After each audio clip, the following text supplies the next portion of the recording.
నవ్వొచ్చేటటువంటి విషయం ఏంటంటే అసలు జగన్మోహన్ రెడ్డి గారి పాలనలో విధ్వంసం జరిగిపోయిందట.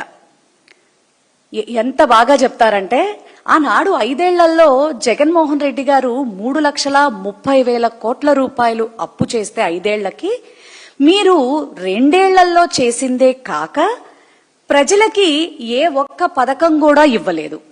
ఇటు అభివృద్ధి చూసినా సున్నాగానే కనపడతా ఉంది.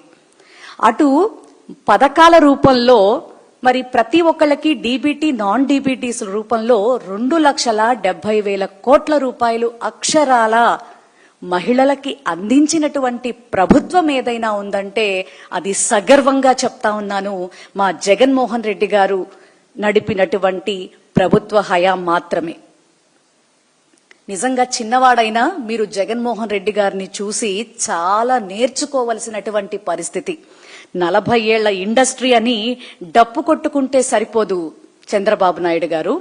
ఎందుకంటే ఒక్కడే నిలబడ్డాడు, ఒక్కడే మరి పార్టీని పెట్టాడు, ఒక్కడే ప్రజా సంకల్ప యాత్ర చేశాడు, ఒక్కడే 151 మందిని గెలుచుకున్నాడు, మరి ఒక్కడే సుపరిపాలన అందించాడు.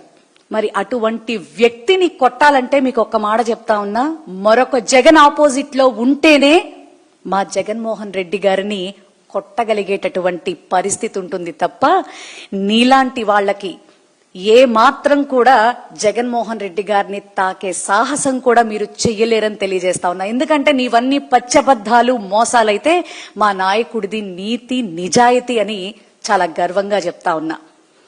ఎందుకంటే మీరు చెప్తా ఉన్నారు కదా విధ్వంసం విధ్వంసం అని.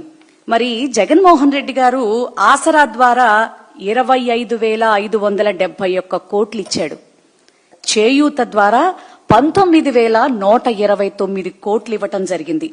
కాపు నేస్తం ద్వారా 2,029 కోట్లు, ఈబీసీ నేస్తం ద్వారా మరి 1,876 కోట్లు, సున్నా వడ్డీ పథకం కింద అయితే 4,969 కోట్లు, జగనన్న తోడు కింద 88 కోట్లు మరి మా నాయకుడు అందించాడు. ఈ విధంగా నీకు నీ ప్రభుత్వానికి జవాబుదారీతనం ఏదన్నా ఉందా?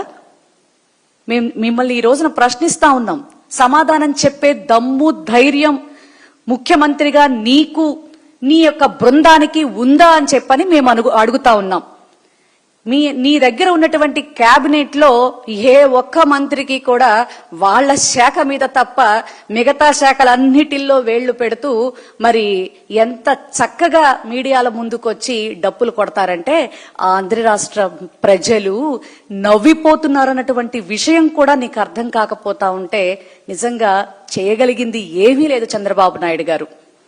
ఒక్క మాట అయితే చెప్తా ఉన్నాం ఖచ్చితంగా, ఇప్పటికీ ఆడవాళ్లని మోసం చేసి 1,500 చొప్పున సంవత్సరానికి 18,000 రూపాయలు 18,000 రూపాయల చొప్పున 36,000 రూపాయలు ఈ 2 ఏళ్లకు గాను తమరు ఇవ్వాల్సినటువంటి పరిస్థితి.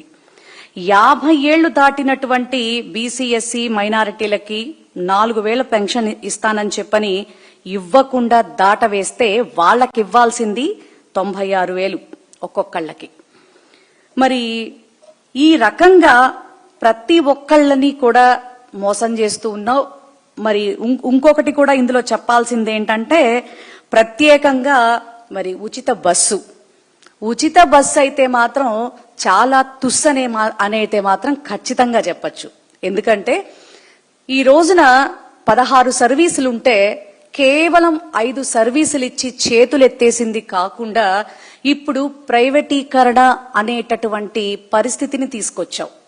ఒక ప్రైవేటు వ్యక్తికి నువ్వు అప్పగిచ్చేసిన తర్వాత ఆర్టీసీ ప్రైవేటు వాడి పరం అయిపోతే ఈ ఉచిత బస్సు కంటిన్యూ అవుతుందా అని ఈ రాష్ట్ర ప్రజల్ని ఆలోచించమని కూడా నేను రిక్వెస్ట్ చేస్తా ఉన్నాను. చంద్రబాబు నాయుడు గారిని ప్రశ్నిస్తా ఉన్నా. ఆనాడు జగన్మోహన్ రెడ్డి గారు ఆర్టీసీ వాళ్ల కష్టాలు తెలుసుకుని, ఎందుకంటే 52,000 మంది సిబ్బంది ఉన్నటువంటి ఆర్టీసీ మరి వాళ్ళ కష్టాలు చూసి అందులో కూడా మరి ఆడవాళ్లు పనిచేస్తున్నటువంటి పరిస్థితి.